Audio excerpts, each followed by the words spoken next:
Everyone, a very good evening to all of you and स्वागत है आप सभी का आज के इस प्यारे से सेशन में, जिसमें हम लोग बात करने वाले हैं स्पीड मैथ्स की। जो बच्चे बैंकिंग एग्जामिनेशन की तैयारी अभी से करना स्टार्ट किए हैं, उन सारे बच्चों के लिए ये सेशन बहुत इंपॉर्टेंट होने वाला है। 2025 में आप लोगों को, मतलब 2025 के नोटिफिकेशन के अकॉर्डिंग सबसे पहला एग्जाम हमारा आता है आरआरबी क्लर्क और आरआरबी पीओ का। देन उसके बाद IBPS PO, IBPS clerk examination होता है। देन उसके बाद एसबीआई क्लर्क, एसबीआई पीओ आप लोगों को देखने को मिलता है। मतलब देखने में इतना लेट भी हो जाता है कि नेक्स्ट ईयर तक चला जाता है। जैसे इस बार 2025 में आपका भी एसबीआई क्लर्क का एग्जाम चल रहा है, एसबीआई पीओ का चल रहा है। तो सर 2025 में आरआरबी पीओ क्लर्क एग्जामिनेशन सबसे पहले होने वाला है, और इस एग्जामिनेशन के लिए स्पीड मैथ्स बहुत बहुत बहुत इंपॉर्टेंट रोल प्ले करता है।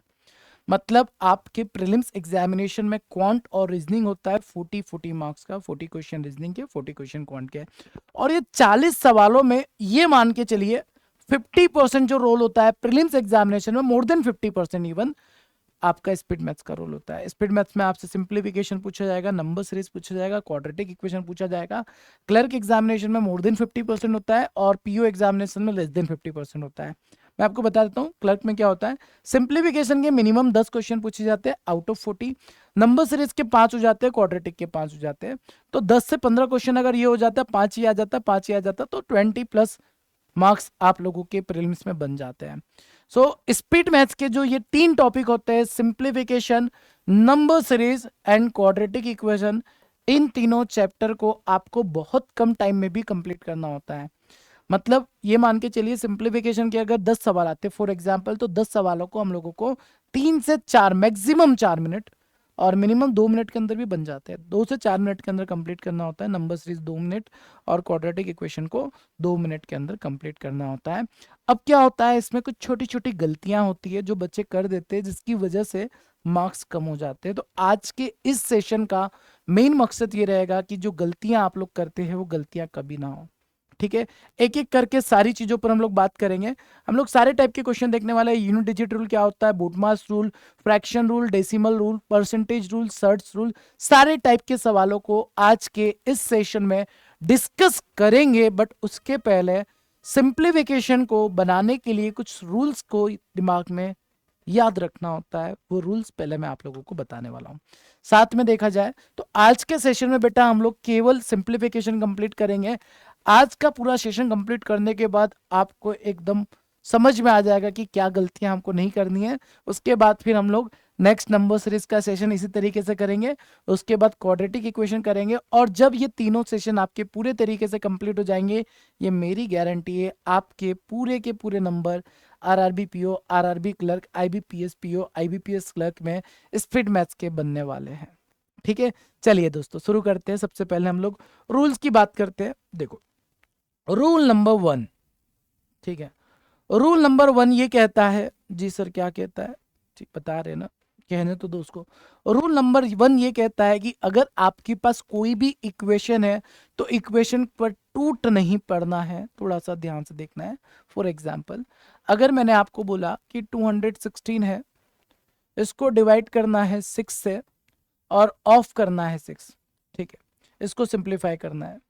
तो जैसा मैंने कहा, टूटना नहीं है इसके ऊपर, क्योंकि बहुत बच्चे जल्दबाजी में पता है क्या करेंगे, 216 डिवाइड बाय 6 ऑफ 6 करना है, 6 से डिवाइड कर देते, 36 ऑफ 6 निकाल देते हैं, आंसर 216 आ जाता है। और ये जो 216 आंसर है 216 है, एकदम गलत आंसर है। ठीक है सर, गलत क्यों है? क्योंकि अगर आपको इक्वेशन मिलती है बेटा, तो 216 डिवाइड बाय 6 ऑफ 6 में बोटमास रूल के अकॉर्डिंग, ठीक है, वी बोटमास रूल के अकॉर्डिंग, अभी आगे हम लोग इसको पूरा देखेंगे ना। बोटमास रूल के अकॉर्डिंग पहले आपको ऑफ को सॉल्व करना होता है, उसके बाद डिवीजन को सॉल्व करना होता है। ऑफ पहले सॉल्व होगा, फिर डिवीजन होगा। मतलब 216 को डिवाइड करेंगे 36 से, 216 को 36 से डिवाइड करेंगे, आपका करेक्ट आंसर क्या होगा? 6 होगा। तो रूल नंबर 1, सिंप्लीफिकेशन के सवाल को बनाते वक्त वी बोटमास रूल को हमेशा अपने दिमाग में लेकर चलना है। ठीक है, वी बोटमास को कभी भूलना मत, आप लोग गलती कर सकते हैं। हालांकि एडिशन सब्ट्रैक्शन में बोटमास रूल का नहीं भी यूज करते, पहले ऐड करो सब्ट्रैक्ट करो, सब्ट्रैक्ट करो ऐड करो, फर्क नहीं पड़ता है। बट डिवीजन, मल्टीप्लीकेशन, ऑफ, यहाँ पर आंसर में फर्क पड़ता है। तो कभी भी आपको इक्वेशन में डिवीजन करना हो, मल्टीप्लिकेशन करना हो या ऑफ वाला कैलकुलेशन करना हो तो वी बोटमास को अपने दिमाग में लेकर आगे बढ़ेंगे। ठीक है, चलिए रूल नंबर 2 की दोस्तों बात करते हैं। रूल नंबर 2 में ना कई बार हम लोग कंफ्यूज हो जाते हैं, सर अपॉन में जीरो आएगा तो वो क्या होगा, या जीरो के अपॉन में नंबर होगा तो वो क्या होगा। जैसे फॉर एग्जांपल मैं आपसे बोलता हूं कि आपको नंबर दे दिया 216 डिवाइड बाय जीरो, सर ये क्या होगा। या फिर मैंने आपसे बोल दिया बेटा कि 0/216, ये क्या होगा। मतलब सर यहां पर हमारा जो आंसर होगा वो जीरो होगा, वन होगा, सी एन डी होगा, ठीक है, नन होगा, क्या होगा। ऐसा कई बार कंफ्यूज हो जाता है।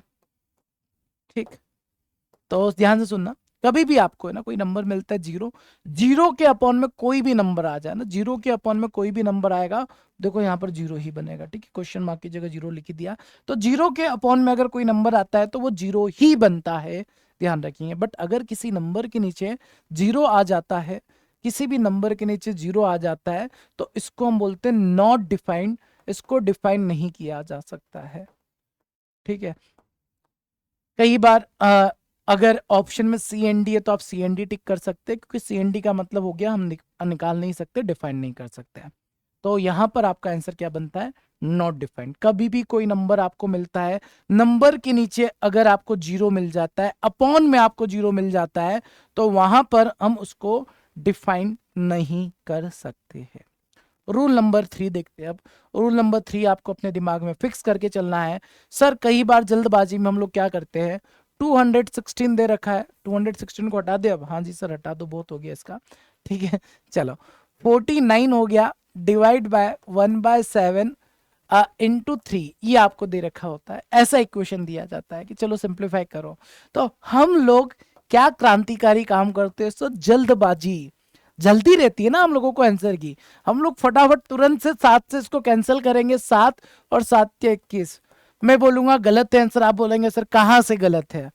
बोटमास रूल के अकॉर्डिंग पहले डिवीजन को सॉल्व करना था, कर तो दिया, फिर मल्टीप्लाई किया, तो हमारा आंसर गलत थोड़ी होगा, सही होगा। गलत है रे, क्योंकि यहां पर बेटा आप डायरेक्टली इसको कैंसिल नहीं कर सकते हो। 79 सॉरी 79 49 डिवाइड बाय 1/7 इंटू 3 का मतलब आपको यहां पर 49 को 1/7 से डिवाइड करना है। मतलब यहां पर जो कैलकुलेशन होगा 49 1/7 इंटू 3 ये होगा। 7 अगर ऊपर जाएगा तो 343 इंटू 3 करेंगे, आपका आंसर जो होगा 1029 होगा। ये बेटा वो छोटी छोटी गलतियां हैं जो एग्जामिनेशन में करने के बाद जब ऑप्शन हमको नहीं मिलता है ना, फिर वापस से जाकर हम अपनी इक्वेशन को चेक करते हैं, फिर करेक्ट करके आंसर निकालते हैं, इसमें हम 1-2 मिनट बर्बाद करते हैं। वो सारी गलतियां मैं आपको बता रहा हूँ, इसलिए ये सेशन को आप पूरा कंप्लीट करना। जितनी भी गलतियां करते हैं ना, मैं मतलब पिछले 10 सालों से पढ़ाते आ रहा हूँ और मैं देखता हूँ बच्चे क्या क्या गलतियां करते हैं, वो सारी गलतियां आपको इस सेशन में मिल जाएगी और ये गलतियों को आपको ध्यान में रखना है। कभी भी ये गलती आपको नहीं करनी है, आपका फुल स्कोर बनने वाला है। ठीक है, वो भी कम टाइम में। तो सर यहां पर अगर ये कंफ्यूजन होता है, सर ऐसा कोई तरीका है कि कभी कंफ्यूजन ही ना रहे। मैंने बोला है ना सर, क्या कभी भी आपको इक्वेशन में ना फ्रैक्शन नंबर मिलता है, फ्रैक्शन मतलब अपॉन वाला नंबर मिलता है, तो आप है ना अपॉन वाले के साथ कभी डिवीजन को रहने ही मत दो। सर मतलब मैं समझा नहीं, मतलब मैं ये कह रहा हूँ बेटा, यहां पर आप इसको ना ऐसा लिख दो 49, ये जो डिवीजन है ना, तो डिवीजन को मल्टीप्लाई में कन्वर्ट कर दो। अब सर डिवीजन को मल्टीप्लाई में लिख सकते हैं, लिख सकते हो सर, कैसे, आगे जो नंबर है ना उसको उल्टा कर दो, बस 1/7 को 7/1 कर दो इंटू 3, आपका आंसर जो है 1029 बन जाएगा। बात आया समझ में। सर नहीं आया, मैं बोल रहा हूँ फिर से समझाता हूँ, सुन। जैसे बेटा तेरे को दे रखा है 2 डिवाइड बाय 3/4 इंटू 5, ये दे रखा है, तो ये वाला जो साइन है इसको मल्टीप्लाई में कन्वर्ट करने के लिए बस आगे जो फ्रैक्शन वाला नंबर है इसको उल्टा लिख दिया कर, 4/3 इंटू 5। क्योंकि जैसे 1/7 था, इसको जब उल्टा करेगा नीचे से ऊपर ले जाएगा तो 7/1 ही होगा ना। हाँ जी सर वही होगा। तो साइन चेंज कर दे बेटा, बस डिवीजन को मल्टीप्लाई में कन्वर्ट कर दे, काम बन जाएगा, आंसर आ जाएगा। क्लियर, बात समझ में आ गई? जी सर आ गई है। चलो यहां तक आपको क्लियर होगा। रूल नंबर 4 की तरफ जाते हैं सर। हाँ जी चले जाते हैं सर। अगर यही सवाल आपको फिर से दे दिया, कितना ले ले, कितना ले ले, 216 डिवाइड बाय 6/5 ऑफ 3 दे रखा है, ठीक है सर, इसको सिंप्लीफाई करो तो अब आप करेंगे सर 216। वेरी गुड सर, इसके बाद इंटू 5/6 कर देते हैं, ऑफ 3 कर देते हैं, 6 से कैंसिल किया 36, 36 पंजे कितना हो जाएगा 36, 5 जा 180, 180 में 3 का मल्टीप्लाई करोगे 540 आपका आंसर आ जाएगा। 540 is the right answer of this सवाल। बट स्टिल मे भी हो सकता है आपका आंसर सही हो क्योंकि तीनों ही नंबर मल्टीप्लीकेशन में आ रहे हैं, बट तरीका सही नहीं है। सर तरीका क्यों सही नहीं है बेटा? इसलिए तरीका सही नहीं है, अभी मैंने बताया कि आपको बोटमास रूल को अपने दिमाग में लेकर चलना है। सर इस सवाल में पहले हम इसको सॉल्व करेंगे, इसको सॉल्व करेंगे मतलब क्या करेंगे 216, ठीक है, डिवाइड बाय 6 3 जा 18/5 होगा, और इसको आप लिखेंगे 216 इंटू 5/18, उल्टा कर दो और डिवीजन को मल्टीप्लाई कर दो। अब इसको सॉल्व करेंगे, 6 से कैंसिल किया 3 हो जाएगा, 6 से कैंसिल किया 36 हो जाएगा, राइट। तो आपका जो आंसर होगा 3 से भी कैंसिल हो जाएगा क्या, 3 एकम 3, 3 दूना 6, आपका जो करेक्ट आंसर होगा 60 होगा। मेरे को लगा बाय एनी चांस आपका आंसर सही हो सकता है, बट नहीं, वो तो गलत है। ठीक है सर, ऑफ को पहले सॉल्व करना है। बोटमास रूल, मैंने रूल नंबर 1 जो बताया था वो आपके दिमाग में रहना चाहिए। रूल नंबर 1 ये कहता है कि सर कभी भी सवाल करो तो बोटमास को तो अपने ध्यान में रखना ही है। साथ में फ्रैक्शन नंबर के साथ डिवीजन आता है तो डिवीजन को मल्टीप्लाई में कन्वर्ट कर सकते हैं फ्रैक्शन नंबर को उल्टा करके। यहां तक पिक्चर सभी को क्लियर हो गई होगी। रूल नंबर 4 क्लियर है। रूल नंबर 5 की बात करते हैं बेटा, पावर वाला ना। कई बार है ना पावर में, एक्सपोनेंशियल पावर में कंफ्यूजन होता है। जैसे जैसे मैं अगर आपसे बोलता हूं कि 2 की पावर 3 दे रखा है और उसकी पावर 2 दे रखा है, तो आंसर क्या होता है? और 2 की पावर 3 दे रखा होता है और उसकी पावर 2 दे रखा होता है, तो आंसर क्या होता है? यहां पर भी हम लोग कंफ्यूज होते हैं ना? हाँ जी सर होते हैं। चलो एक बार आंसर निकालो सारे बच्चे। एक्सपोनेंशियल पावर में दोनों सवालों के आंसर आप लोगों को निकाल के रखना है, फिर मैं आपको बताता हूं क्या होता है। देखो बेटा, पहला वाला जो इक्वेशन है ना वो एक्सपोनेंशियल की ही बात कर रहा है, मतलब यहां पर आपको 3 to the power 2 देखना है। 3 to the power 2 निकालेंगे कितना हो जाएगा? 3 to the power 2 9 होता है, 2 की पावर 9 निकालेंगे, 2 की पावर 9 जो होता है 512 होता है। फर्स्ट क्वेश्चन का आंसर 512 होगा। बट सर जो सेकंड क्वेश्चन है वो ये बोल रहा है कि आपको 2 की पावर 3 का पावर 2 करना है, मतलब यहां पर पहले आप 2 की पावर 3 निकालेंगे, कितना हो जाएगा सर? 2 की पावर 3 करेंगे 8 हो जाएगा, और 8 की पावर 2 करेंगे 64 हो जाएगा। या फिर आप ये भी कर सकते हैं सर, 2 की पावर इन दोनों का मल्टीप्लाई कर दो, 6 कर दो। क्या कर दो? 2 की पावर 6 कर दो। 2 की पावर 6 करेंगे तब भी हमको क्या मिलेगा? 64 ही मिलेगा। इसका मतलब सर यहां पर एक बना सकते a⁴x, और उसकी पावर अगर y दे रखा हो तो ये हमारी प्रॉपर्टी होती है a⁴x इंटू वाई।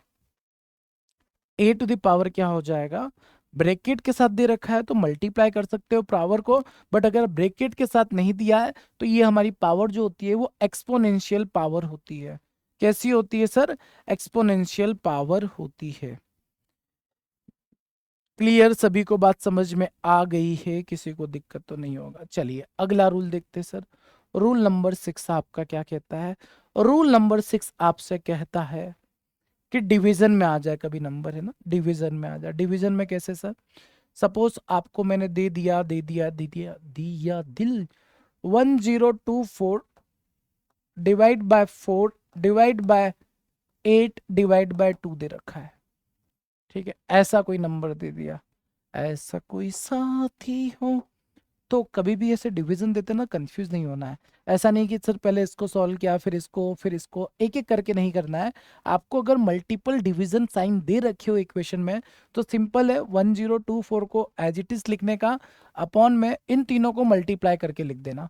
8 4 जा 30, 2 2 जा 64, या फिर हम लोग पूरा लिख देते हैं अभी 4 इंटू 8 इंटू 2, इस तरीके से लिख देंगे। ठीक है, अब कैंसिल आउट कर दे? जी सर कर देते हैं, करो फिर। सर 1024 जो होता है वो 2 की पावर 10 होता है, ये याद होना चाहिए आपको। ये 2 की पावर 2 होता है, ये 2 की पावर 3 होता है, 2 की पावर 1 होता है। 3 2 5 और 1 6, 2 की पावर 6 होगा। ये ऊपर जाएगा, 10 में से 6 गया 4, 2 की पावर 4 आ जाएगा। 2 की पावर 4 कितना होता है? 16 होता है। अब आप बोलेंगे सर ये पावर वाली चीज हमको समझ में नहीं आती है। नहीं आती है तो फिर काटा पीटी करो। ठीक है, 8 से कैंसिल किया, 8 एकम 8 बचेगा 2, 8 दूना 16 बचेगा 6, 8 हो जाएगा। फिर 8 से कैंसिल करोगे, 8 एकम 8, 8 6 48, 16 आपका आंसर हो जाएगा। बट सर्ट्स वाला जो पार्ट है ना वो अभी हम पढ़ेंगे आज के सेशन के लास्ट में, हम लोग सर्ट्स वाला पार्ट भी देखेंगे, तो वहां पर ये पावर वाली चीजें आपको समझ में आ जाएगी। आप बच नहीं सकते बेटा, यहां पर काट पीट कर काम चल गया है, बट आगे चलकर सर्ट्स वाले कॉन्सेप्ट भी आपको आने ही चाहिए। अभी तो चलो ठीक है, 2 की पावर था तो आपने काटा पीटी कर दिया, कल अगर ये 7 की पावर हो गया, 8 की पावर हो गया, 9 की पावर हो गया, तो वहां पर आपको सर्ट्स एंड इंडाइसिस के कॉन्सेप्ट पता होने चाहिए। ठीक है जी गुरु जी।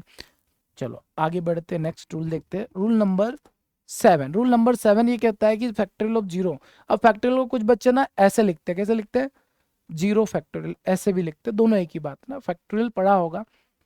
कुछ बच्चे होते हैं जो नहीं पढ़ते हैं।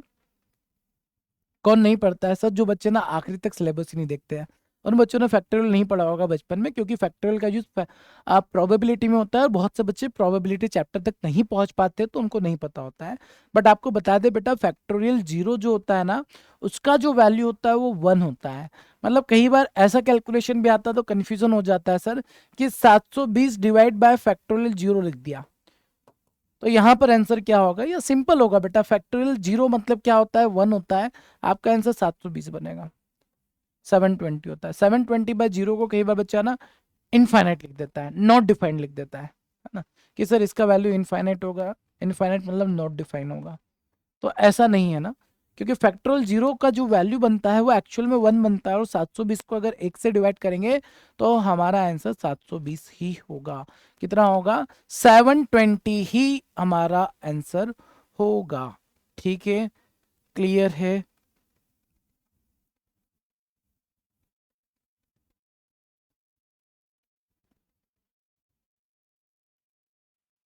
चलिए, यहां तक पिक्चर क्लियर हो गई। 7 फॉर अ रीजन, 7 रूल आप लोगों को पता होने चाहिए। अच्छा, इसके बाद है ना, इसके बाद अब हम लोग जो स्टार्टिंग में बात की थी, एक एक करके सारे टॉपिक्स को देखने वाले हैं। ठीक है, एक एक करके सारी चीजें देखने वाले हैं। यूनिट डिजिट रूल देखेंगे, बोर्ड मास देखेंगे, फ्रैक्शन, डेसिमल, परसेंटेज। देखिए, हर एक रूल को पढ़ते वक्त ध्यान रखना कि जरूरी बिल्कुल नहीं है कि अगर मैं आपको सवाल को बोर्ड मास रूल से बता रहा हूं, या फिर मैं बोलता हूं यूनिट डिजिट रूल से बता रहा हूं, तो आप सारे ही सवालों को यूनिट डिजिट से करेंगे। कंडीशंस होती है सर, ऑप्शंस पे डिपेंड करता है, सवाल पे डिपेंड करता है, आपको किस सवाल में यूनिट डिजिट लगाना है, किस सवाल में नहीं लगाना है। और बेटा, अननेसेसरी की बहुत सारी चीजें आपको नहीं पढ़नी है। जैसे एक मेथड बहुत चलता है, डिजिटल सम मेथड, वो मेथड पढ़ने में बहुत मजा आता है, ऐसा लगता है कि सर यही हमारा सिलेक्शन कराएगा, बट मत पढ़ना, क्योंकि वो आपका सिलेक्शन रोक देता है। तो अननेसेसरी मेथड मत पढ़ना, जो काम की चीजें केवल उसी पर आपको फोकस करना है। ठीक है, 7 रूल हम लोगों ने कंप्लीट कर लिए है। अब एक एक करके टाइप कंप्लीट करते हैं सर। पहला टाइप आप सभी के सामने आने वाला है। फर्स्ट जो टाइप रहेगा वो आपका रहेगा वी बोर्ड मास। जैसा मैंने आपको कहा था, आगे हम वी बोर्ड मास के बारे में भी जानेंगे। वी बोर्ड मास का मतलब होता है vinculum bracket of division, multiplication, addition, subtraction. मतलब कभी भी कोई भी इक्वेशन को सॉल्व करेंगे, सबसे पहले विनिकुलम, विनिकुलम का मतलब बार होता है सर, सबसे पहले बार को सॉल्व करना है, उसके बाद bracket of division, multiplication, addition and subtraction को आपको सॉल्व करना होता है। ठीक है, यही फ्लो होना चाहिए। और ऑफ केवल कनेक्ट करने का काम नहीं करना है, ऑफ भी आपकी इक्वेशन में आता है। ठीक है, ऑफ को कई बार हम लोग इग्नोर कर देते हैं, इग्नोर मत करना बेटा। ठीक है, चलिए पहला सवाल आपके सामने जैसे ये रहा, आपको ये इक्वेशन दे रखी है, इस इक्वेशन को सिंप्लीफाई करके बताना है करेक्ट आंसर क्या बनेगा। सर बोडमास रूल लगाना पड़ेगा, हाँ जी बेटा बोडमास रूल लगाना पड़ेगा, लगाओ। सर देखो 7 को 7 से डिवाइड करेंगे, 1 इंटू 7, पहले वाले ब्रैकेट को सॉल्व किया, 7 हो गया। तो दूसरे वाले को सॉल्व करने जाएंगे तो पहले ऑफ सॉल्व होगा ना, तो 5/25, 5/25 का मतलब 1/5 होगा। ठीक है, ऑफ लगा है सर, ऑफ लगा दिया। इसको सॉल्व करने गए तो बेटा पहले 7 चौक 28 होगा। ठीक है, तो 4/28, 4/28 मतलब कितना हो जाएगा? 1/7। और 5 में 7 का मल्टीप्लाई करेंगे तो 5/7। ये समझ में आया? 5/7 गलती तो नहीं होगी सर। पहले बोडमास रूल के अकॉर्डिंग ऑफ को सॉल्व करेंगे, 28 4 के अपॉन में जाएगा तो 1/7, 1/7 में 5 का मल्टीप्लाई करेंगे, 5/7।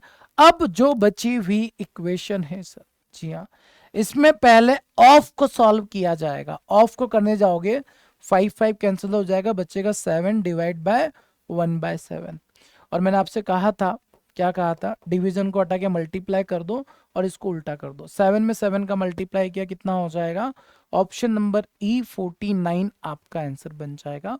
49 is the right answer of this सवाल। 49 इस सवाल का सही आंसर बन जाएगा।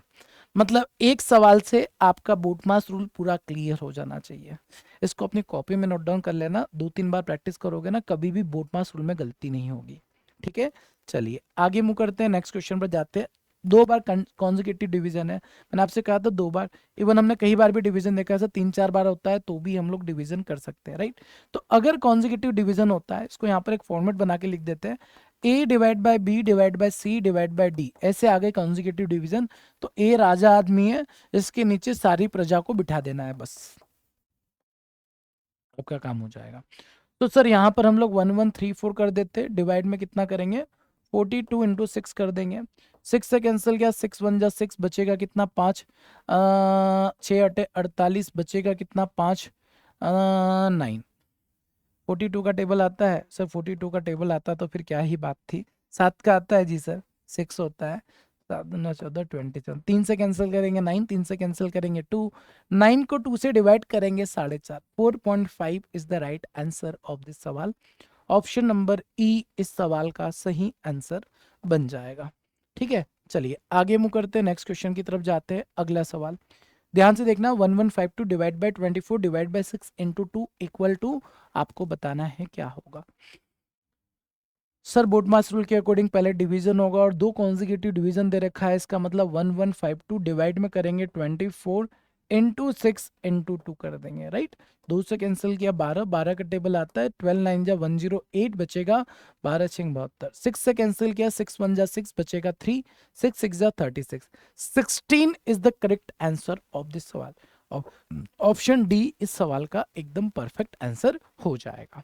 चलिए आगे मूव करते हैं, नेक्स्ट क्वेश्चन की तरफ जाते हैं। अगला प्रश्न आप सभी के सामने ये रहा, इस सवाल का सही आंसर क्या होगा ये आपको बताना है।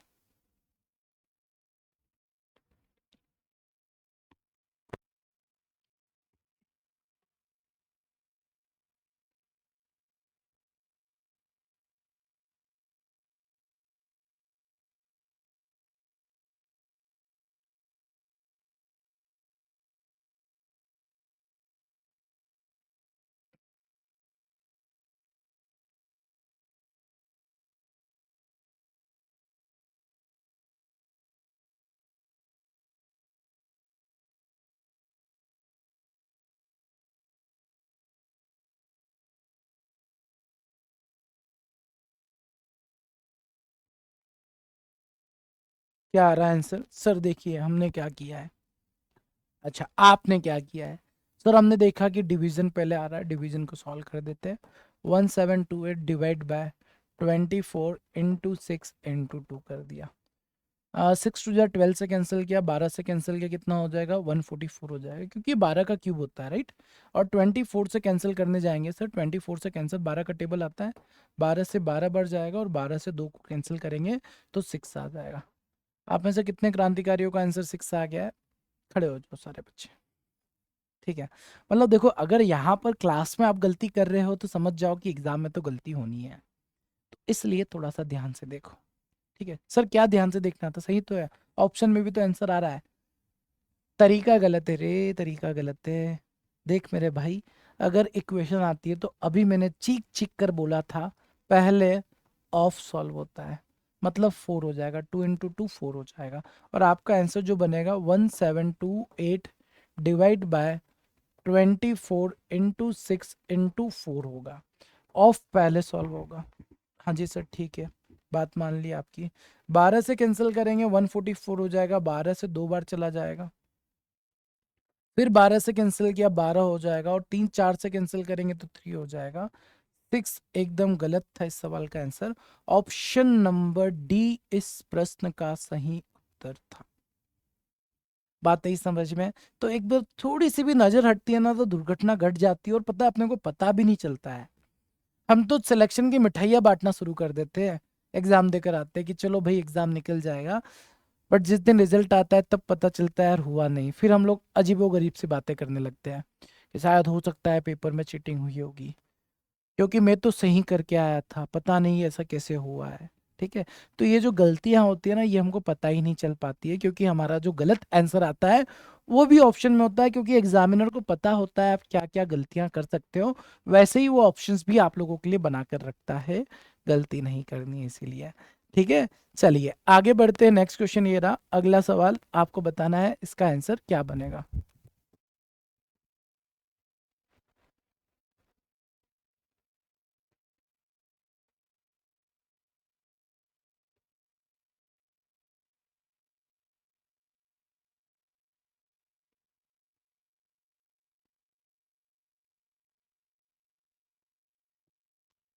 चलिए, क्या होगा सर यहाँ पर आंसर? अरे यहाँ तो बोल दो ना सर, डिवीजन को हटा के क्या कर देंगे, डिवीजन को हटा के मल्टीप्लाई कर देने का, 25/16 इंटू 50, 16 से कैंसिल किया 40, 25 में 4 का मल्टीप्लाई, 1000, 1000 में 50 का मल्टी, अच्छा यहाँ पर ध्यान रखना है, 25 में 4 का मल्टीप्लाई करेंगे, 100 के आगे एक जीरो आएगा, और उसमें जब 50 का मल्टीप्लाई करेंगे ना बेटा, 5000 में टिक कर देना, ऑप्शन नंबर ई आएगा, क्योंकि आपका जो आंसर होगा वो 50,000 होगा। ठीक है, 50,000 होगा, तो ऐसा भी होता है। ठीक है, हमको लगता है कि हमारा 50,000, शायद एक जीरो ज्यादा लगा दिया, 5,000 को टिक कर देते हैं, ऐसा नहीं है। नन ऑफ दिस दिया है ना, मतलब हो सकता है कि आपने सही किया हो, बट हमारा दिमाग ज़्यादा चलाकर हमने 5,000 को टिक कर दिया, तो फिर आप ही रिस्पॉन्सिबल रहेंगे आपकी गलती के। चलिए नेक्स्ट क्वेश्चन ये रहा, इस सवाल का आंसर बताएंगे। ये रूल मैंने आपको बताया है, ऐसा सवाल होता है तो गलती नहीं होना चाहिए। क्या दिया है सवाल में, 480 डिवाइड बाई 12/5 ऑफ 8, क्या करना है भाई साहब? 480 सर डिवाइड को मल्टीप्लाई कर देना। सर क्यों ना, सर क्यों, पहले ऑफ को सॉल्व कर ले। ठीक है, मल्टीप्लाई लिख दे, बट इसको पहले मल्टीप्लाई कर दे, 96 5/96 लिख देना, बाकी कोई दिक्कत नहीं है। ऑफ पहले सॉल्व होगा फिर डिवीजन होगा, राइट। 96 से कैंसिल करेंगे, 96 5 जा 480 होता है, और 5 में 5 का मल्टीप्लाई करेंगे, ऑप्शन नंबर डी 25 आपका आंसर बन जाएगा, 25। चलिए नेक्स्ट अब हम लोग बात करते हैं। ओ हो डिजिट, हमारा ये वाला रूल रह गया था, वही मैं बोल रहा, कुछ तो गड़बड़ किया है हमने। यूनिट डिजिट रूल पहला रूल था, वो हमने आगे बढ़ गए थे जल्दी में। यूनिट डिजिट रूल बता देते हैं आप लोगों को, ठीक है। बोर्ड मास रूल देख लिया, यूनिट डिजिट रूल देख लेते हैं। यूनिट डिजिट रूल ये कहता है कि आपको यूनिट डिजिट निकालते आना चाहिए। सर यूनिट डिजिट होता क्या, इकाई अंक। सर इकाई अंक क्या होता है, जैसे कोई नंबर है 234, तो ये इसका यूनिट डिजिट होता है बच्चों, और ये इसका 10th डिजिट होता है, और ये इसका 100th डिजिट होता है। तो ये वाला डिजिट निकालकर आप आंसर बता सकते हैं, बट सर ये तो ऑप्शन पे डिपेंड करेगा। Exactly exactly. मैं यही कहना चाह रहा हूं कि यूनिट डिजिट मेथड का आप यूज करेंगे तो वो डिपेंड करता है ऑप्शंस के ऊपर, ऑप्शंस कैसे दिए हैं, आगे आपको समझ में आ जाएगा। बट पहले कुछ सवाल ले लेते हैं यूनिट डिजिट के, जिसका आंसर निकालना आपको आना चाहिए। जैसे देखो, ये आपको सम करना है, और मैंने आपसे पूछा है कि आपको यूनिट डिजिट निकालना है, आपको पूरा सम नहीं चाहिए, तो आप केवल यूनिट डिजिट के ऊपर फोकस करेंगे। सर 8+3 कितना होता है, 11, 11+6 कितना होता है, 17, 17+7 कितना होता है, 24 का 4 होगा। यूनिट डिजिट क्या बनेगा, 4 होगा। अच्छा यहां पर भी ना आप लोगों को 11 में 8 को ऐड करने की क्या किया है, अच्छा 8 3 11, 11 में 6 को है, 11 में 6 को ऐड करने की जरूरत नहीं है। आपको यूनिट डिजिट से मतलब होता है ना बेटा, तो हमेशा यूनिट डिजिट के ऊपर ही फोकस किया करो। सर कहना क्या चाह रहे हो, कहना मैं ये चाह रहा हूँ, सुन, 8 में 3 को ऐड किया, 11 का 1 रख, यूनिट डिजिट के ऊपर केवल फोकस रख, ठीक है। 11 को पूरा नहीं लेना है, केवल 1 को लेंगे। 1 में 6 को ऐड किया 7, 7 में 7 को ऐड किया 14, 14 का केवल 4 पर फोकस कर, यूनिट डिजिट 4 होगा। अगला सवाल, 8+3 11 का 1, oh my God sir, sir अब क्या करें, माइनस नहीं करना है, प्लस करना है ना, प्लस कर ले। 1+7 कितना होगा, 8, और 8 में से 6 माइनस करेगा तो यूनिट डिजिट 2 आएगा। बात आया समझ, क्योंकि एडिशन सब्ट्रैक्शन में पहले सारे नंबर जो ऐड वाले उसको ऐड कर ले, फिर जो माइनस वाला उसको माइनस कर लेंगे, कोई दिक्कत नहीं है। सर यहाँ मल्टीप्लाई है, तो मल्टीप्लाई है तो क्या हुआ, सर 8 में 3 का मल्टीप्लाई किया 4 होगा यूनिट डिजिट, 4 में 6 का मल्टीप्लाई करेंगे अगेन 4 हो जाएगा, 4 में 7 का मल्टीप्लाई करेंगे 8 हो जाएगा। ये आपके यूनिट डिजिट आ जाएंगे। क्लियर है यहां तक, मतलब मल्टीप्लीकेशन से यूनिट डिजिट निकालता आ गया है, एडिशन से आ चुका है, सब्ट्रैक्शन दे रखा है, तो भी हम लोग यूनिट डिजिट निकाल देंगे। बट थोड़ी प्रैक्टिस जरूर करना है, ऐसा नहीं कि बिना प्रैक्टिस के डायरेक्टली एग्जामिनेशन में जाके एक्सपेरिमेंट कर रहे हैं यूनिट डिजिट का, ऐसा बिल्कुल मत करना, ठीक है। चलिए आइए सवाल देखते हैं, और ये रहे सवाल यूनिट डिजिट वाले, ये आपको बनाना है। अब देखिए इस सवाल को देखेंगे, हमको थोड़ी पता यूनिट डिजिट से बनेगा नहीं बनेगा, बट सर यहाँ पर अगर इस सवाल को आपने देखा, सवाल नहीं बोल रहा है यूनिट डिजिट से कर, ऑप्शंस देख, लास्ट में 7 है, 1 है, 3 है, 9 है, 4 है, मतलब सर मेरे ऑप्शन में जितने भी ऑप्शन है लास्ट डिजिट सभी का अलग अलग है, अलग अलग है, इसका मतलब समझ गए ना कि सर अलग अलग डिजिट दे रखा है, मतलब अगर मेरे यूनिट डिजिट 1 आ गया तो मैं ऑप्शन नंबर बी को टिक करूंगा, मेरा यूनिट डिजिट 3 आ गया मैं सी को टिक करूंगा, मेरा यूनिट डिजिट 4 आ गया मैं ऑप्शन नंबर ई को टिक करूंगा। बात आया समझ में? जी सर। सर यहाँ पर क्या हम यूनिट डिजिट निकाल सकते हैं? निकाल सकते हैं, क्यों नहीं निकाल सकते, देखो जरा। सर परसेंटेज का मतलब क्या होता है? अपॉन में 100। परसेंटेज का मतलब होता है अपॉन में 100, परसेंटेज का मतलब होता है अपॉन में 100। और सर यहाँ पर अगर मैं 2 जीरो से 2 जीरो को हटा दूंगा तो 3 में 3 का मल्टीप्लाई करेंगे बच्चों, यूनिट डिजिट 9 होगा। जी सर। 0 0 0 0 हटा दिया, 2 जीरो हट गया। 8 में 6 का मल्टीप्लाई गया, 48 का यूनिट डिजिट 8 बनेगा, बनेगा।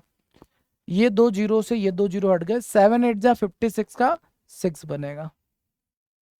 सर हाँ जी, 9 प्लस 8 कितना होता है? 17, 17 प्लस 6 कितना होता है? 23 का 3, यूनिट डिजिट 3 आएगा सर। जिस ऑप्शन के लास्ट में 3 है उसको टिक कर दो, सवाल खत्म हो जाता है। बट ध्यान रखना, यूनिट डिजिट का यूज आप केवल और केवल कब करेंगे? यूनिट डिजिट का यूज करेंगे केवल सिंप्लीफिकेशन में। कुछ क्रांतिकारी बच्चे अप्रोक्सीमेशन के सवाल कर रहे होते हैं, वहां भी इसका यूज कर लेते हैं, बिल्कुल वहां पर यूज मत करना, ठीक है। जब आप सिंप्लीफिकेशन के सवाल बना रहे हो केवल तभी हम लोग यूनिट डिजिट का यूज करते हैं, या फिर अर्थमेटिक में आपको एग्जैक्ट आंसर निकालना होता है, वहां पर हम यूनिट डिजिट का यूज करते हैं। सेकंड, यूनिट डिजिट का जब आप यूज करते हैं तब आपको ऑप्शंस की तरफ भी ध्यान रखना है। पता चले आपने यूनिट डिजिट निकाल दिया 3 और सारे ऑप्शन के लास्ट में 3 है, फंस जाओगे। मतलब यूनिट डिजिट निकालने के बाद आपको रियलाइज होगा कि ये तो निकालना ही नहीं था, ठीक है। तो ऑप्शंस को एक बार देखना है, उसके बाद ही हम लोगों को यूनिट डिजिट निकालना है, ठीक है। जी सर। चलो आगे बढ़ते हैं, नेक्स्ट क्वेश्चन की तरफ जाते हैं। अगला सवाल देखो यहाँ पर क्या कह रहा है, इसको आपको क्या करने का है? सिंप्लीफाई करना है, सिंप्लीफाई करके आंसर निकालना है। क्या ऑप्शंस आपकी मदद कर रहे हैं? सर ऑप्शन 0 4 5 3 7 है, कर रहे हैं सर।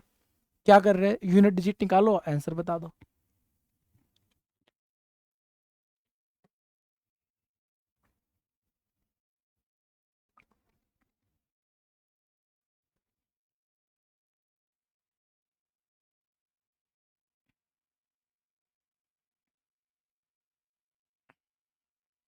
चलिए आइए बनाते हैं सवाल को, देखते हैं।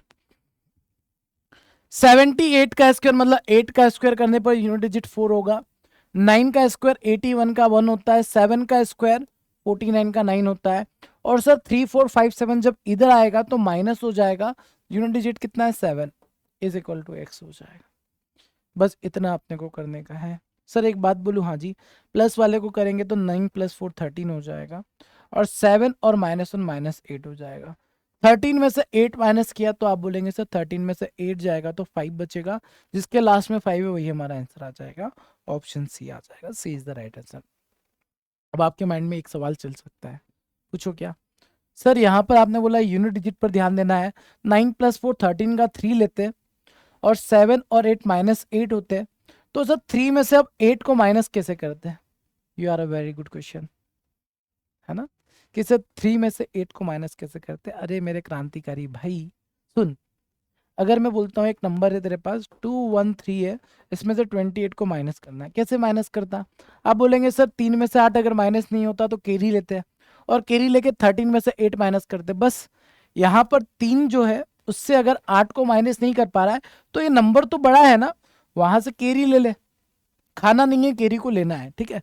तो 13 में से 8 को माइनस करेगा, यूनिट डिजिट कितना आ जाएगा? 5 आ जाएगा, ऑप्शन नंबर सी आ जाएगा, ठीक है। इसीलिए मैंने 13 को 13 ही रहने दिया था, क्योंकि सर 3 में से 8 माइनस नहीं होगा तो 13 में से ही माइनस करना था, दैट्स वाई मैंने उसको 13 ही लेकर किया था। बट आपके माइंड में आ सकता है, तो आप लोग इस बात का ध्यान रखेंगे। चलिए आगे बढ़ते हैं। बोर्ड मास रूल हम लोगों ने देख लिया, ठीक है। 2 रूल हम लोगों के कंप्लीट हो चुके हैं। जी गुरुजी, आगे बढ़ते हैं, नेक्स्ट रूल देखते हैं अपना। अगला जो रूल है वो है फ्रैक्शन रूल। फ्रैक्शन रूल में ना कई बार जैसे देखो सिंपल सा कैलकुलेशन को भी टफ बना देते हैं हम लोग। कैसे सर? एग्जाम्पल के तौर पे आप देखिए, तो 2 1/3 में अगर मैं आपसे बोलता हूँ 8 2/3 को ऐड करना है, तो क्या करते हैं बच्चे कई बार, 3 2 जा 6 + 1 7/3 इसको लिखते हैं, प्लस 8 3 जा 24 + 2 26/3 इसको लिखते हैं। ऐसा ही करते हैं ना। फिर उसके बाद सर एलसीएम लेके डिवाइड में 3 लिखेंगे, 26 में 7 को ऐड करेंगे 33 होगा, फिर 3 से डिवाइड करके 11 आंसर बताते हैं। इस तरीके से सवाल को करके हम लोग कैलकुलेशन को टफ बना देते हैं। पता है ऐसे सवालों को करने का सबसे बेस्ट तरीका क्या होता है? जी सर बताइए क्या होता है? बेटा पहली बात तो ये ध्यान रखना, ये एक इंटीजर नंबर होता है और ये एक फ्रैक्शन नंबर होता है।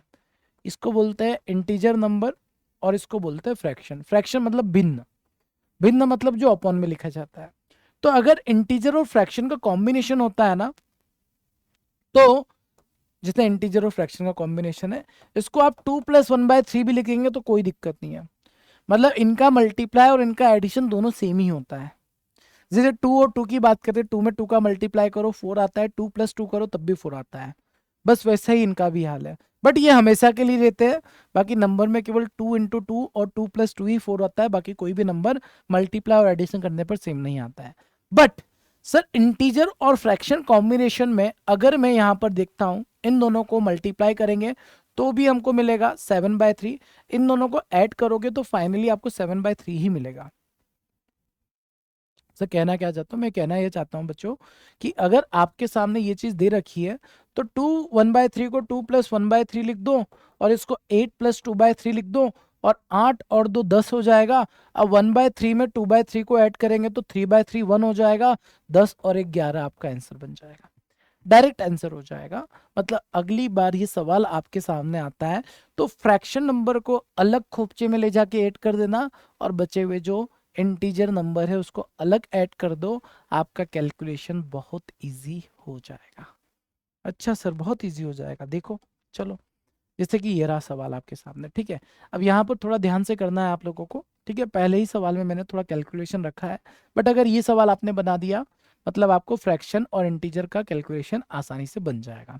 देखो मैंने ये कहा था बच्चों कि ये जो नंबर है पहले तो इसको इधर लेकर आ जाएंगे, 2 3/5 + 6 2/3 -2 1/2 -1 23/30 हो जाएगा, is equal to question mark हो जाएगा। तो मैंने आपसे ये कहा था कि पहले आप ये देखो कि इंटीजर 6 + 2 8 हो जाएगा, 8 में से 2 गया 6 हो जाएगा, और 6 में से 1 गया 5 हो जाएगा, 5 लिख दो, ठीक है सर। अब बचे हुए जो फ्रैक्शन नंबर है उनको एक साथ कर दो, 3/5 2/3। अब ये माइनस है तो -1/2 रहेगा, ठीक है। जैसे ये भी माइनस है तो माइनस का 23/30 हो जाएगा। क्या कोई डायरेक्टली कैलकुलेशन दे रहा है? सर कोई भी नहीं दे रहा है, तो सुनो आगे। सर एक काम करते हैं, अब यहाँ पर हम लोगों को एलसीएम लेना पड़ेगा। एलसीएम कितना ले ले सर? एक काम करते हैं, आपको अगर एलसीएम भी लेते नहीं आता तो बेस को सेम बना लो। सर बेस को सेम कैसे? जैसे ये 30 है, इसको भी 30 बना लो, इसको भी 30, इसको भी 30। सर इसको 30 बनाने के लिए 6 का मल्टीप्लाई 6 का डिवीजन करना पड़ेगा, यस।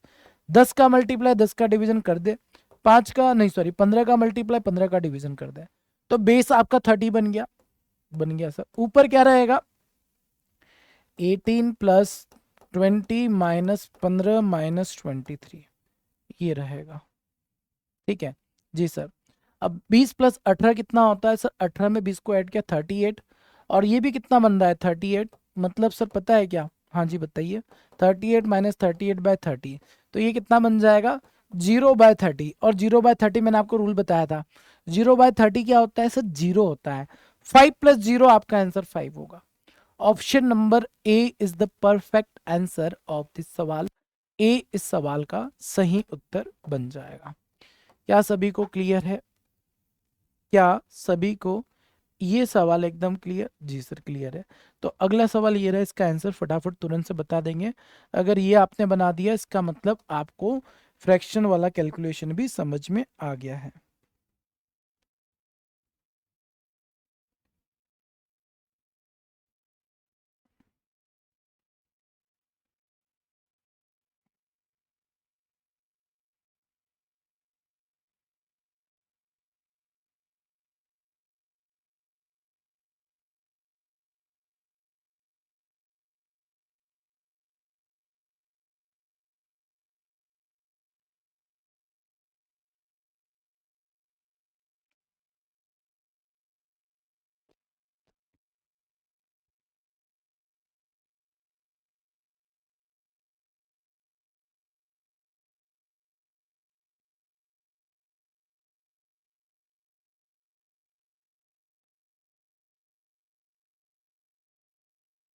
चलो देखते हैं क्या बनेगा।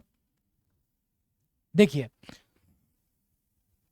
सर, हाँ जी, डायरेक्ट करें अब, मतलब ये देखो, ये टर्म को इधर ले जाएंगे तो माइनस हो जाएगी ये टर्म, और ये वाले टर्म उधर जाके प्लस हो जाएगी। ये तो पता है ना बेसिक रूल, कि सर एलएचएस से आरएचएस की तरफ लेकर जाते हो तो साइन चेंज होता है। मतलब 6/2/7 उधर जाके -6/2/7 हो जाएगा, -4/5/9 उधर जाकर प्लस का हो जाएगा। ठीक है, तो अब हम लोग डायरेक्ट करते हैं, स्टेप बचाते हैं। कैसे? 3+2 5, 5+5 10, 10 - 6 कितना होगा? माइनस हो जाएगा तो 4 हो जाएगा, और 4 में 4 को ऐड किया तो 8 हो जाएगा। ये तो अपना 8 हो जाएगा। यार ये ढिंचक ढिंचक ये डांस क्यों कर रहे हो ऑप्शन? चलो कोई बात नहीं, आगे देखते हैं। आगे क्या बचा है sir? Fraction number 2/5 plus 4/9 plus 2/7। Sir ये माइनस हो जाएगा, -2/7, और ये प्लस का 5/9 हो जाएगा। अब देखो यहाँ पर एलसीएम मत लेना, पहले तो देखो 2/7 से 2/7 तो कैंसिल हो गया। सर 9, मतलब 5+4 9/9 हो जाएगा, तो बचेगा 2/5 प्लस 4+5 9/9 कितना होता है? 1। तो ये 1 को मैं 8 में ऐड कर रहा हूँ, बचा कितना? 9 प्लस 2/5। 2/5 जो होता है 0.4 होता है, 0.4 ही होता है ना, इसका मतलब सर हमारा आंसर 9.4 हो जाएगा। नन ऑफ दिस बन जाएगा। क्या बात कर रहे हो जी सर, नन ऑफ दिस बनेगा। 2/5 जो होता है 0.4 ही होता है जी सर, तो नन ऑफ दिस बन जाएगा। एक बार फिर से हम लोग चेक कर लेते हैं, कुछ पाप तो नहीं किया है। ठीक है, देखो 3+2 किया 5 हो गया, 5+5 10 हो गया, 10 में से 6 माइनस किया 4, 4 में फिर 4 को ऐड कर देंगे, उधर जाकर 8 हो जाएगा, तो 8 बन जाएगा। 8 बन गया जी सर, 8 बन गया था, 8 ये लिखा था हमने। इसके बाद 2/3 अरे ये 3/5 था, वही मैं सोच रहा कुछ पाप किया है क्या हमने। चलो कोई बात नहीं है, 3/5 है तो फिर अपना आंसर नन ऑफ दिस नहीं होगा, चेंज हो जाएगा, ये 3/5 बचेगा। 3/5 4/5 2/7 -2/7 5/9 2/7 2/7 कैंसिल, 1 हो जाएगा, 1 प्लस इधर करेंगे तो 9 बन जाएगा, और बचेगा 3/5। 3/5 जो होता है 0.6 होता है, 0.6 होता है ना। 3/5 भी सॉल्व करके बता देते बेटा, जीरो लगाएंगे, डेसिमल लगाएंगे, जीरो लगा देंगे, 0.6 हो जाएगा, तो 9 + 6 9.6 हो जाएगा। आंसर ऑप्शन नंबर सी होगा। मैंने गलती से 3/5 को 2/5 ले लिया था, ठीक है, दैट्स वाई मेरा आंसर 9.4 आ गया था। एक्चुअल आंसर 9.6 होना चाहिए था। ठीक है, चलिए और आगे बढ़ते हैं, अब हम लोग बात करते हैं अगले सवाल की। नेक्स्ट क्वेश्चन आपके सामने जो है परसेंटेज रूल पर बेस्ड क्वेश्चन है। परसेंटेज रूल ना, अब देखिए परसेंटेज का रूल केवल इतना सा होता है, अगर आपको कोई भी वैल्यू कैलकुलेट करनी है परसेंटेज में, तो कैलकुलेशन करने के कई तरीके होते हैं। मतलब या तो आप परसेंटेज को हटा के डिवाइड बाय 100 कर दो, है ना, क्योंकि परसेंटेज का मतलब ही होता है परसेंट, पर मतलब एक पार्ट ऑफ 100। तो कभी भी आपको परसेंटेज दिखता है तो आप उसको 1/100 लिख सकते हैं जी सर। इसके अलावा आपको अगर स्प्लिट करते आता है, ब्रेक करते आता है, तो वो भी बेटर रहेगा। सर एग्जाम्पल लो, आ जाओ बता दे। जैसे आपको निकालना है 45%, 45% ऑफ समथिंग, कौन सा नंबर ले ले, 32 ले लेते, चलो ये ले लिया। You have to find the value of 45% of 32। तो बेटा यहां पर हम लोग क्या करेंगे पता है, आप इसको ब्रेक कर दो। ब्रेक कैसे करना? सर 45 को 50 - 5 लिख सकते हैं, लिख सकते हैं। अब 32 लिख दिया, मतलब सर हम लोगों को पहले 32 का 50% निकाल देना है। 32 का 50% कितना होता है? 16, और फिर 5% निकालना है। 5% पता है कितना होगा? 1.6 हो जाएगा।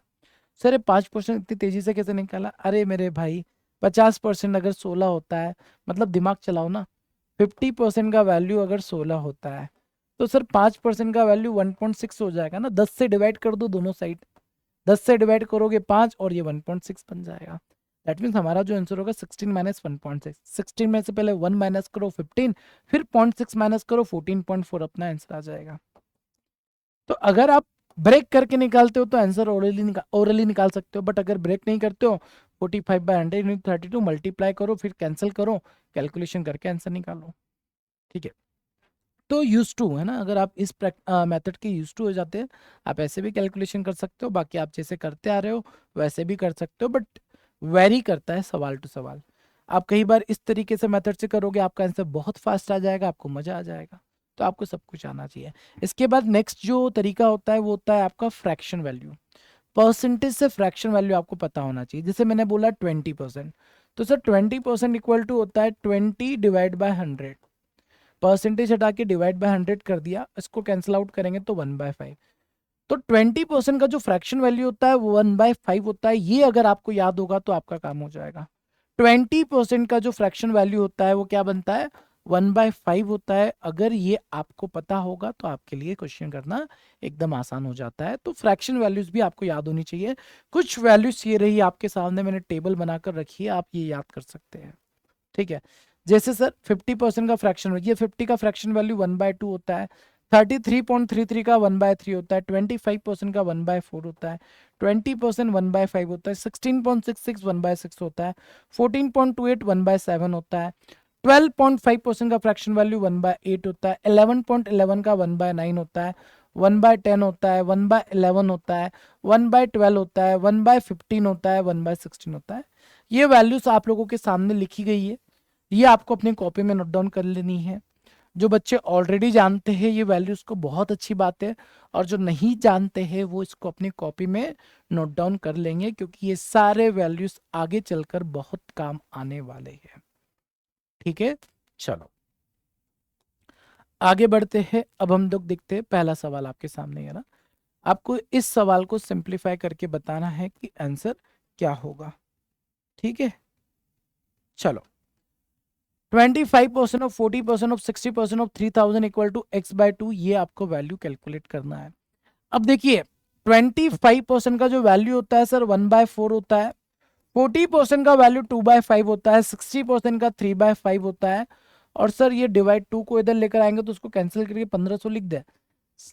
वैसे लिखना नहीं चाहिए, पता है क्यों, क्योंकि 3000 ज्यादा अच्छा लग रहा है ना, तो 3000 ही रहने दो, 3000 ही रहने दो डिवाइड, क्योंकि 3000 के पास नंबर ऑफ जीरो ज्यादा है, 1500 के पास नंबर ऑफ जीरो कम हो रहा है।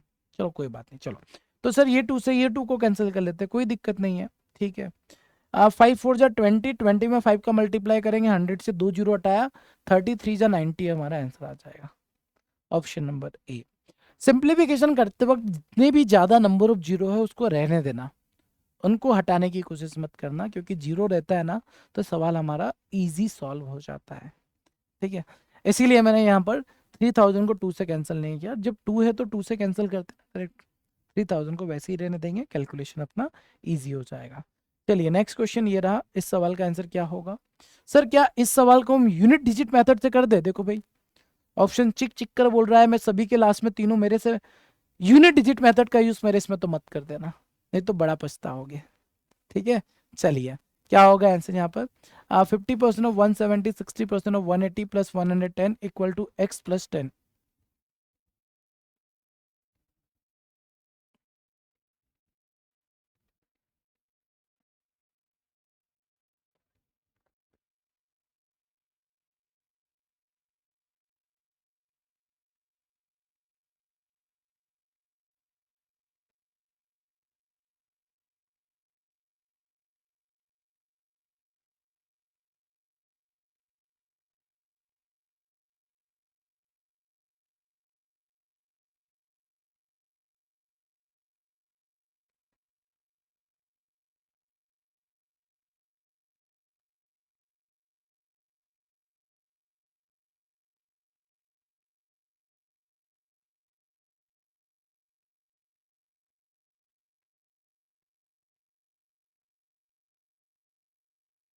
चलो बेटा आ जाओ बनाते हैं। देखो सबसे पहली बात तो सर 50% का मतलब पता है, इस नंबर का आधा, 170 का आधा करोगे तो कितना हो जाएगा सर, 85 हो जाएगा।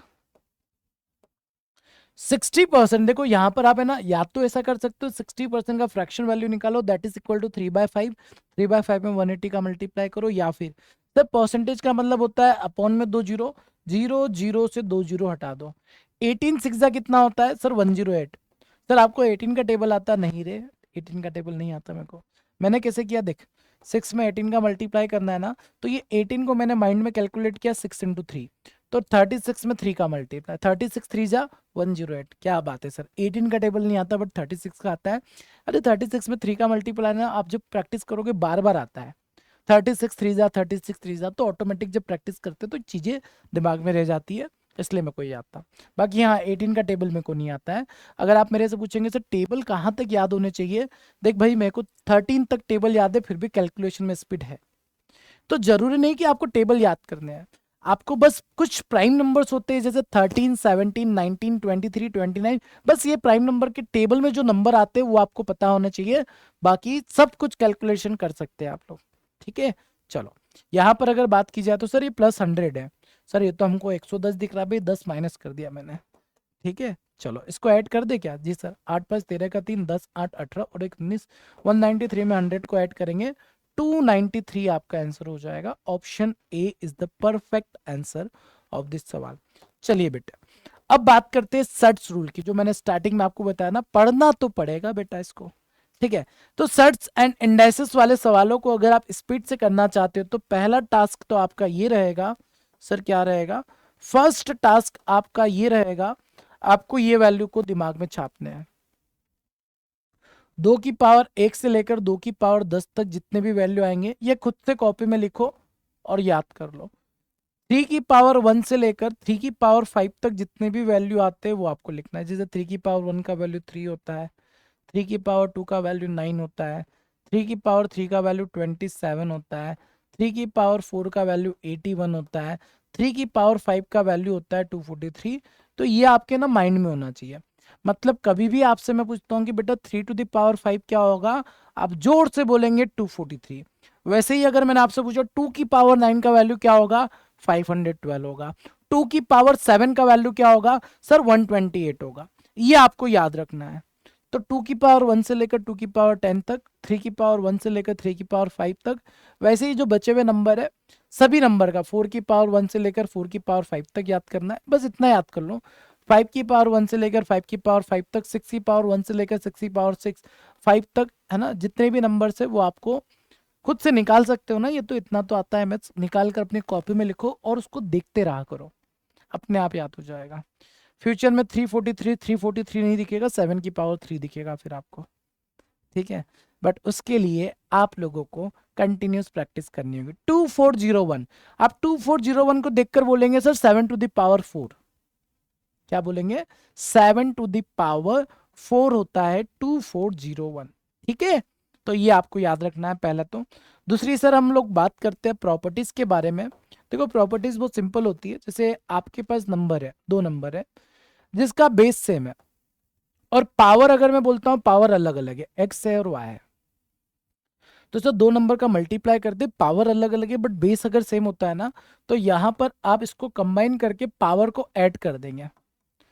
मतलब आपका बेस तो ए ही रहेगा, पावर क्या हो जाएगी, ऐड हो जाएगी, पावर क्या हो जाएगी, ऐड हो जाएगी, A to the power X plus Y हो जाएगा।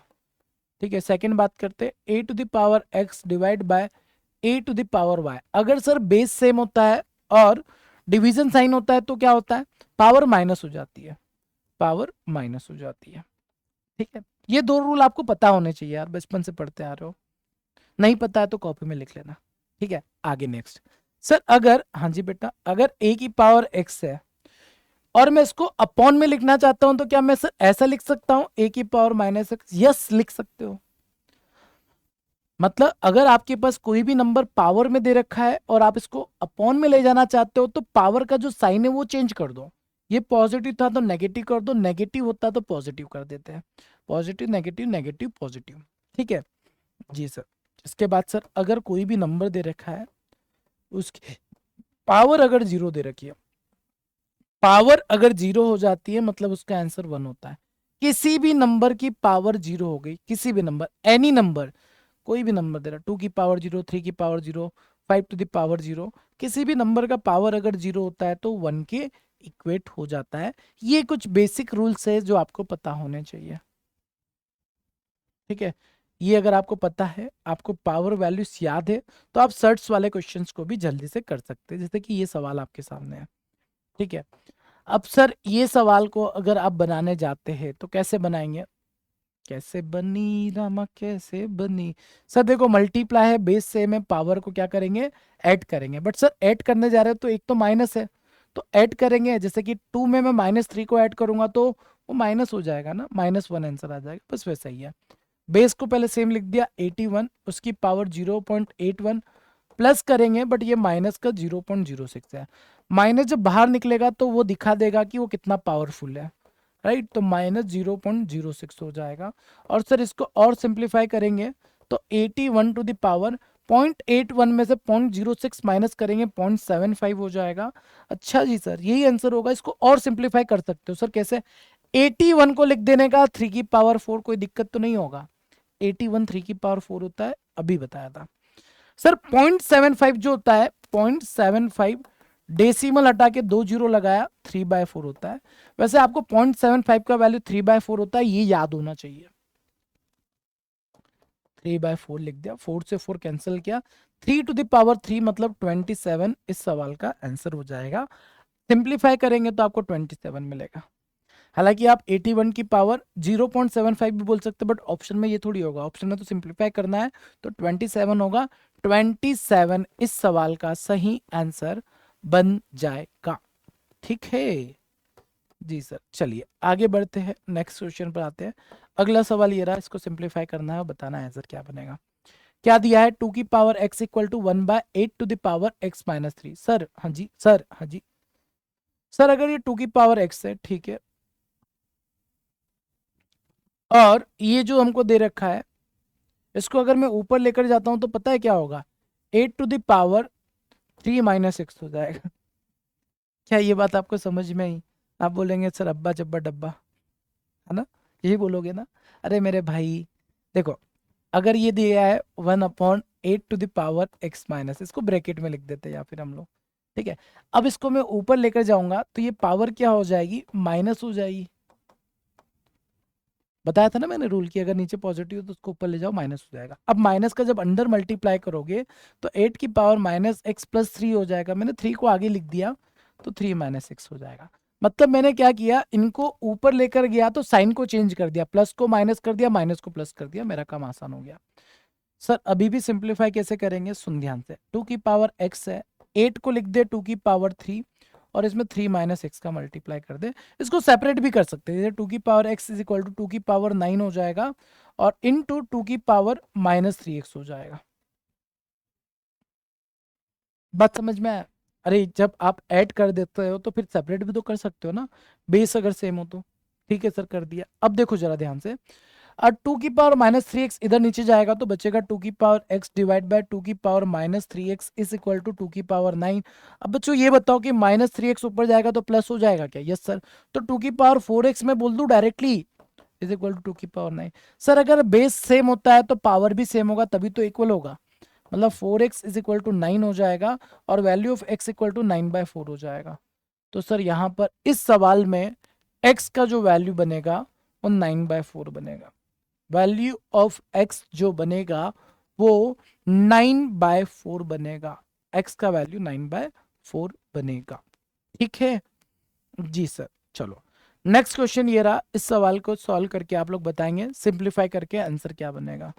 इस प्रश्न को सिंप्लीफाई करेगा, करेगा सर, तो कर और आंसर बता क्या बनेगा।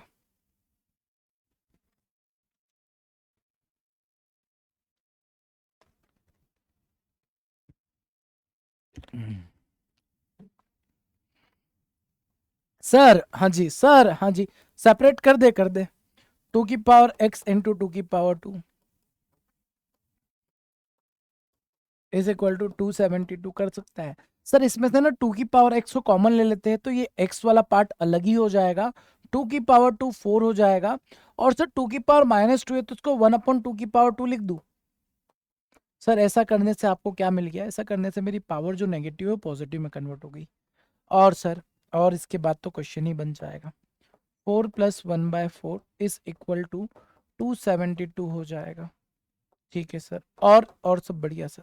देखो 2 की पावर x इंटू 17/4 हो जाएगा, 16 + 1 17/4 इज इक्वल टू 272 हो जाएगा। 17 से कैंसिल किया, 17 1 जा 17 6 जा, 2x इज इक्वल टू 16 4 जा 64 हो जाएगा। 2 की power x is equal to 64 को लिख सकते हैं सर 2 की पावर 6। बेस अगर सेम है तो पावर भी इक्वेट करेंगे, और पावर को इक्वेट करेंगे तो x का वैल्यू 6 हो जाएगा। ठीक है, वैल्यू ऑफ x कितना बनेगा? 6 बनेगा। मजा आया आज के सेशन में? अच्छा लगा? तो दोस्तों आज हम लोगों ने देखा है सिंप्लीफिकेशन के वो सारे सवाल, वो सारे कॉन्सेप्ट, वो सारे रूल्स जो आपको परेशान करते हैं। लास्ट वाला पार्ट जो सर्ट्स एंड इंडाइसेस वाला पढ़ा है, कुछ बच्चों को इसमें दिक्कत हो सकती है। तो यार वीडियो आपके पास है, क्लास आपके पास है, आप जितने टाइम चाहे उतने टाइम रिवाइज कर सकते हैं, फिर से देख सकते हैं। जब तक तोड़ेंगे नहीं तब तक छोड़ेंगे नहीं। मतलब अगर आपको सर्च में प्रॉब्लम आ रही है, फिर से देखो क्या कर रहे हैं सर, फिर से देखो। रूल्स समझ में नहीं आ रहे, बार बार लिखो, उसको अपने आप समझ में आ जाएंगे। प्रैक्टिस करो। बहुत सारे बच्चे मैथ्स बैकग्राउंड के नहीं होते हैं, उनको चैलेंज आता है, दिक्कत आती है, या फिर रीजन ये भी हो जाता है सर बहुत टाइम से हमने ये कॉन्सेप्ट को नहीं देखा होता है, कैलकुलेशन में दिक्कत होती है। बट दिक्कत नहीं होगी अगर आप चीजों को रिवाइज करेंगे, प्रैक्टिस करेंगे तो। ठीक है। तो दोस्तों ये था आज का हमारा सेशन सिंप्लीफिकेशन का, जिसमें हम लोगों ने सिंप्लीफिकेशन के सारे टाइप्स को कवर किया है। नेक्स्ट टाइम जब आप लोग देखेंगे तो अगली बार हम लोग इसी तरीके से, जिस तरीके से आज सिंप्लीफिकेशन के प्रॉब्लम्स को खत्म किया है, इसी तरीके से नंबर सीरीज में भी बहुत से बच्चे परेशान होते हैं, वो परेशानी भी खत्म कर देंगे। उसके बाद क्वाड्रेटिक इक्वेशन की प्रॉब्लम्स भी आपकी पूरी तरीके से खत्म कर देंगे। ठीक है। चलिए दोस्तों, तो आज के इस सेशन को यहीं पर एंड करते हैं। बाकी हम लोग फिर मिलेंगे अपने अगले सेशन में। तब तक के लिए सभी अपना ध्यान रखेंगे। Thank you so much, bye bye, take care. मिलते हैं अपने अगले सेशन में। जय हिंद।